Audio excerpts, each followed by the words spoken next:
You must be joking, Tiffany said, looking at John with wide eyes. He shook his head. No, I'm not joking. But I'm giving you time to think, because the proposal is indeed unusual. I even understand what it might bring to mind for you. Think it over, weigh everything, and I'll stop by in a week. Tanya saw him off with a bewildered gaze. She couldn't even process everything he had just told her. She had known John for about 3 years. He owned a chain of gas stations and some other businesses, and at one of these gas stations, Tiffany worked part-time as a cleaner. John always greeted and talked to the employees with a smile. He was a good man. The salary at the gas station was decent, and many people wanted to work there. And then, about 2 months ago, Tiffany was sitting outside after cleaning. It was her free time. She just had to do a final cleanup before the end of her shift, and then she was free. The back door opened and John came out. May I sit down? Tiffany jumped up. Of course. Why are you even asking? And why did you jump up? Sit down. I don't bite. Nice weather today. Tiffany smiled and sat back down. Yeah, when spring comes, the weather always seems nice. It's just because we're tired of the cold and snow. Perhaps you're right. I've been meaning to ask. Why are you working as a cleaner? I heard Laura offered you a job as a cashier several times. The pay is better and the work is cleaner. I'd love to, but I can't because of the schedule. I have a young daughter. She gets sick. When she's well, a neighbor watches her. But when she has a flare-up, I need to be with her myself. So Laura and I work it out. I'm grateful to her. She's always accommodating. We swap shifts when needed. I see. And what's wrong with your daughter? Oh, don't ask. None of the doctors could ever really figure it out. Some kind of attacks. She can't breathe, panic, and well, a lot of things. And the doctors just throw up their hands. They say she needs a serious examination, but it's not done for free. They said we need to wait for puberty, and then maybe it will go away on its own. Strange doctors, for sure. Well, hang in there. Everything will be fine. Tiffany thanked him, and that evening she found out John had given her a bonus. He didn't say why, he just did. She hadn't seen him since then, but today he came to her house. Tiffany, honestly, almost fainted. First, when she saw him, and then when she heard what he was proposing. And his proposal was this. John had a son, almost 30 years old. And for 7 of those 30 years, he had been in a wheelchair. He was in an accident, and since then, no matter what the doctors did, he couldn't stand up. He fell into a deep depression because of it. Lately, he didn't even want to talk to his father. And so, an idea came to John. He needed to get his son truly married, so that he would want to live, want to fight. John, of course, wasn't sure of anything, but he decided to try. And it seemed to him that Tiffany was the perfect candidate for this. Tiffany, you will live wonderfully. You will have everything. Your daughter will undergo all the necessary examinations. I'm offering a job for 1 year. After a year, you leave no matter what. Whether Stephen gets better or not, I will pay you very well. Tiffany couldn't even find the words from indignation, but John, apparently, understood everything. Tiffany, please, help me. Agree, it's a mutually beneficial proposal. I'm not even sure my son will lay a finger on you, but your life will be easier. You'll be respectable, and besides, you'll be officially married. Just imagine you married for reasons other than love. I only ask one thing. Whatever decision you make, let this conversation remain between us. Wait, John, I'm just curious. Is your Stephen even agreeable to all this? The man smiled sadly. He said, I don't care. Lie to me that you have business problems, or health issues, or something else. You just need me to be married. For real. Stephen has always believed me. So this deception will be for a good cause. John left, and Tiffany sat for a long time. In her soul, she was outraged by such an offer, but his straightforward words somehow smoothed the edges. If you thought about it, what wouldn't she do for Sophie? A lot, and he is also a father, and also loves his son. Her shift wasn't even over when Tiffany got a call. Tanya, quickly. Sophie is having an attack, a really bad one. I'm running. I'll call an ambulance. Tiffany and the ambulance arrived at the gate simultaneously. Where do you go, mother? The doctor looked at her sternly. I was at work. The attack this time was indeed severe. Tiffany timidly asked. Maybe she needs to go to the hospital. The doctor, who had come to them more than once, said wearily, What's the point? You know perfectly well they won't do anything there. They'll just upset the child. Oh, if only you could go to the capital, to a good clinic, to good specialists. 40 minutes later, the doctors left. Tiffany took her phone and called John. I agree. Sophie is in trouble again. The next day they left. John himself came for them, accompanied by a young, clean-shaven man. Tiffany, take only the essentials. We'll buy everything else. She nodded. Sophie was examining the car with interest. It's so big. John crouched down in front of the girl. Do you like it? A lot? Do you want to ride in the front seat? You'll see everything. Can I? I really want to. Sophie looked at her mom, who said sternly, The police will see you and give us a ticket. John laughed, swung the door open. Hop in, Sophie. We'll be the ones giving those police uncles a ticket. The closer they got, the more nervous Tiffany became. Oh God, why did I agree? What if he's some kind of inadequate monster? John noticed her condition. Tiffany, calm down. We still have a week until the wedding. You can change your mind. And another thing, Stephen is a good guy, smart, but something broke in him. You'll understand everything yourself.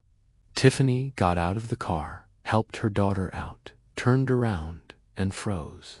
It wasn't a house, it was a castle. And Sophie didn't stay quiet. She exclaimed, Mom, are we going to live like in a fairy tale? John laughed and scooped the little girl up into his arms.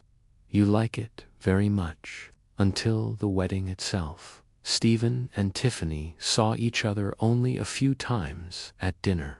The guy hardly ate or spoke. He was just present at the table, and Tiffany stole glances at him. Handsome, in principle, but pale, probably because he never goes outside. She understood he felt no better than she did, and was grateful that Stephen did untouch on the topic of the wedding at all. And on the day of the celebration, it seemed like 100 people were running around Tiffany. They had literally brought the dress yesterday. When Tiffany saw it, she just sat down. How much does this cost? John smiled. Tiffany, you're so impressionable. It's better you don't know.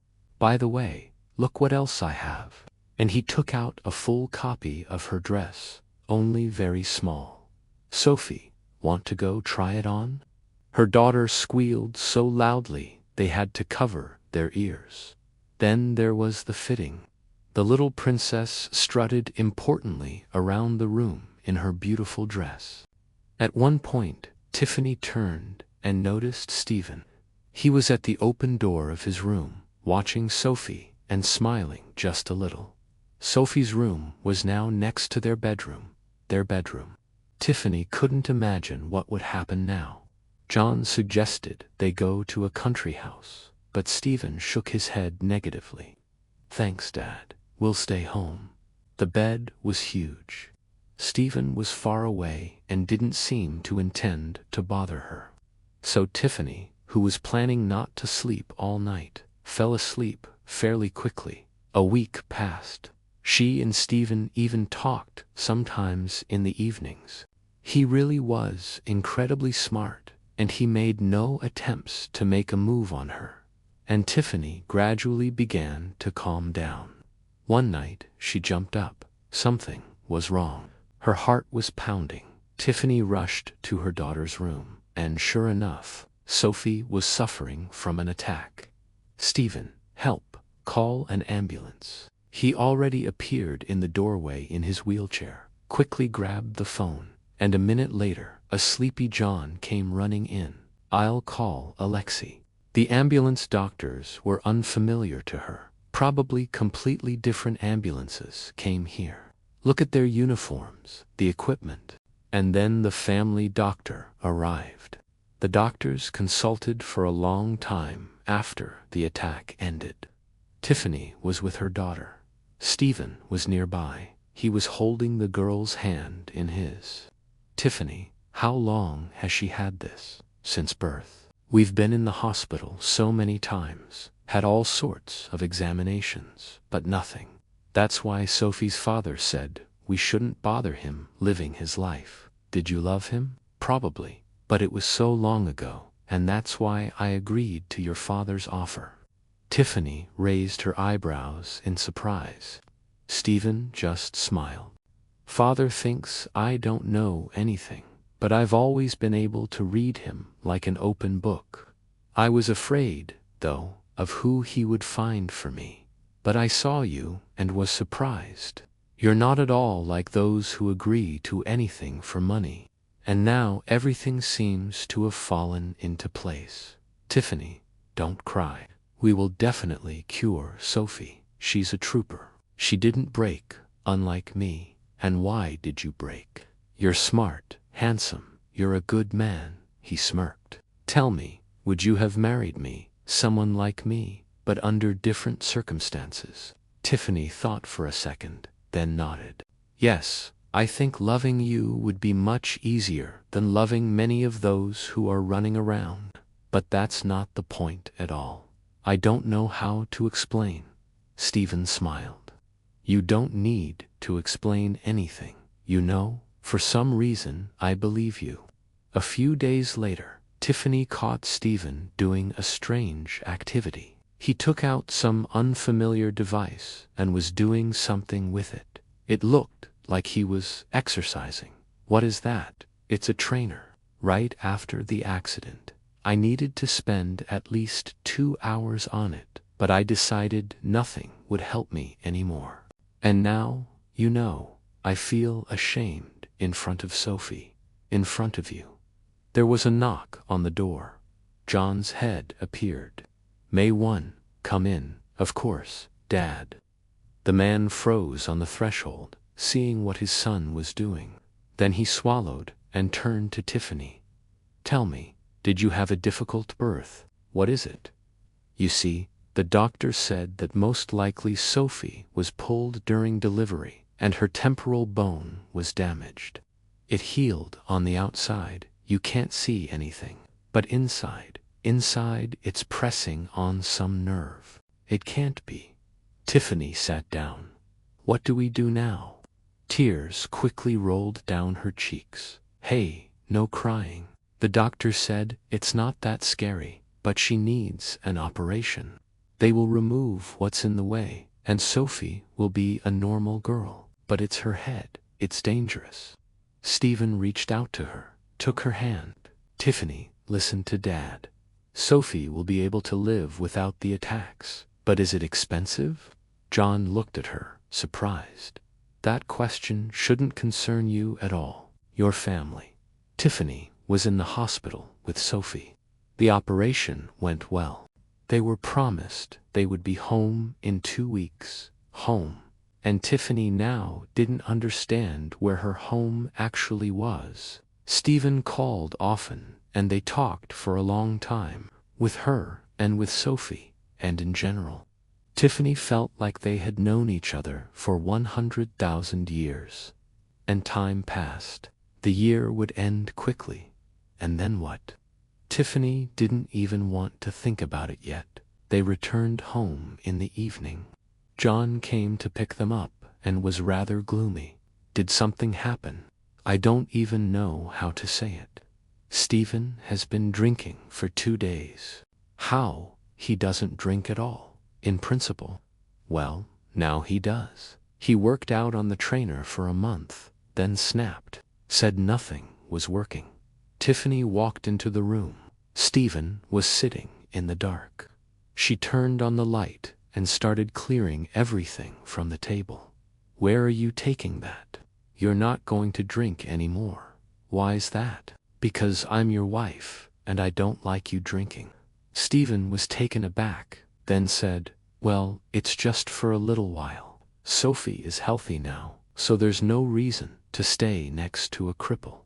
Tiffany straightened up. You meant to say an idiot, Stephen. I thought you were strong, that you were smart, that you could do anything. But could I have been so wrong about you? He lowered his head. I'm sorry. I guess I couldn't handle it, but I'm home now. Maybe we can try again. The year was coming to an end. John was very nervous. Stephen had only just begun to stand on his own. He still couldn't walk, but the doctors said at this rate he would be running.